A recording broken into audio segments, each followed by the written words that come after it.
morning, sir. Good morning, classmates, class.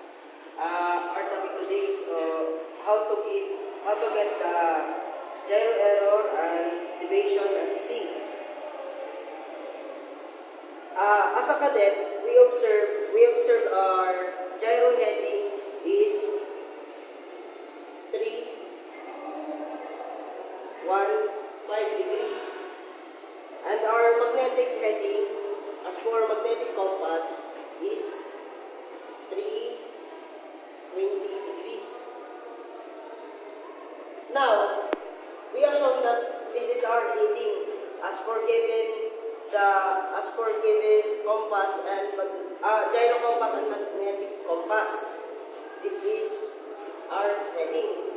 Now, we spotted lighthouse.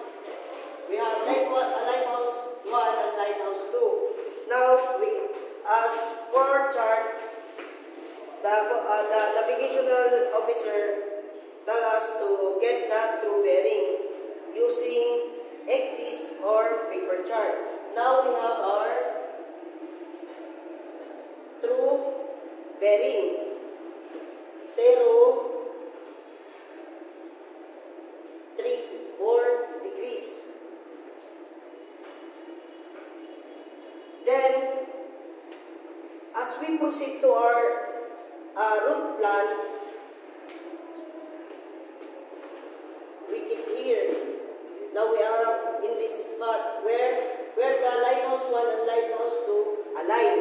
Now, by using gyro compass and azimuth, we get the bearing. The gyro bearing is 0, 3, 4.5. My mistakes are our true bearing is 033 degrees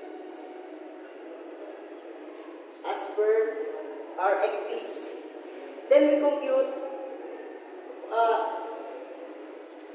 by this given, we can compute now the gyro error. Our gyro bearing is 0, 3, 4 degree, 0.5. And our true bearing is 0, 3, 3 degrees. Then we need to subtract to get error. In getting error, we always subtract because it is the difference between gyro bearing and true bearing. Now, by subtracting these two, we get our gyro error. Our gyro error now is 1.5 west. Why it is west? Because we use compass west, error west. Our gyro bearing is higher than the true bearing. That's why we use the west sign.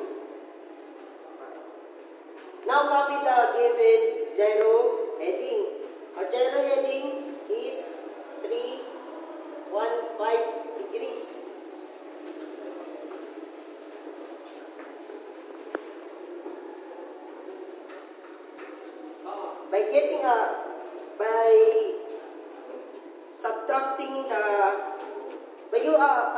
By using the cadet,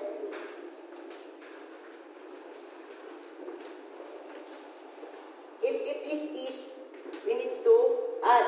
If it is west, we need to subtract.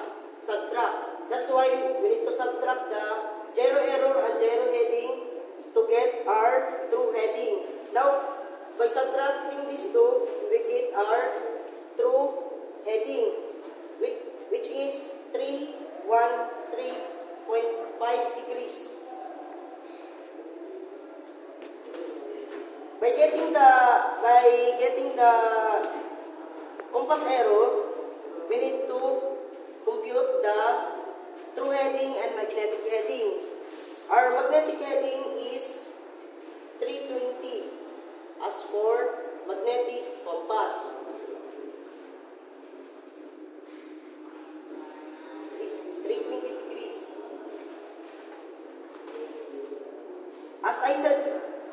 I said earlier, by getting the error or any error in getting the gyro error, gyro compass error, we always subtract. By subtracting the true heading and magnetic heading, we get the 6.5 degree west. Again, why it is west? Because we use the compass best, error west. Our compass is higher than our true heading. That's why we use west. And now for the variation. The variation is given by the ecdist or the paper chart.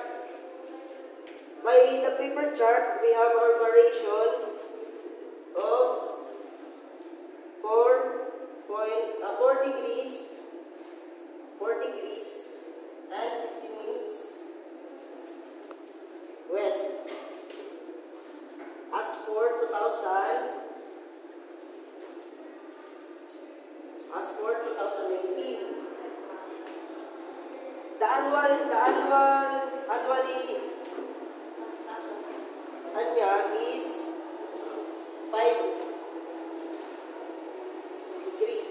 5 minutes annually.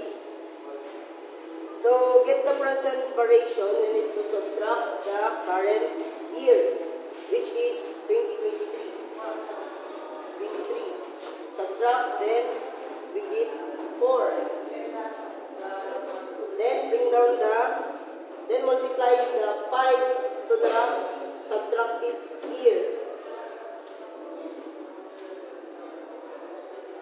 It is equal to 4 times 5 is equal to 20 minutes. Copy the sign. It is negative east. Then when we get the multiplied annual, now because it is different sign, we need to subtract the 4 degrees and 15 minutes west by 20 minutes east. We get the subtracting these two, our variation now is equal to 3 degrees and 55 minutes west, because west is bigger than east. Then, to easily compute to the deviation, we need to change the minutes into decimal point, so we can use always the degree for easier computation, which is now our variation is equal to 3.9 degrees west. Now, for computing the deviation, we need to transfer our variation to here. According to the rules, always change the sign of the variation when it is used for computation. 3.9 degrees west. Instead of west, we need to cancel out, then change the sign to east. Now, because it is a different sign to each other, we need to subtract. Just like the rules in mathematics in high school, which is different sign, we need to subtract. By subtracting the compass error and the variation, we get the deviation, which is equal to 2.6 degrees west. And that's all. And that's how we get the gyro error and deviation at sea. Thank you.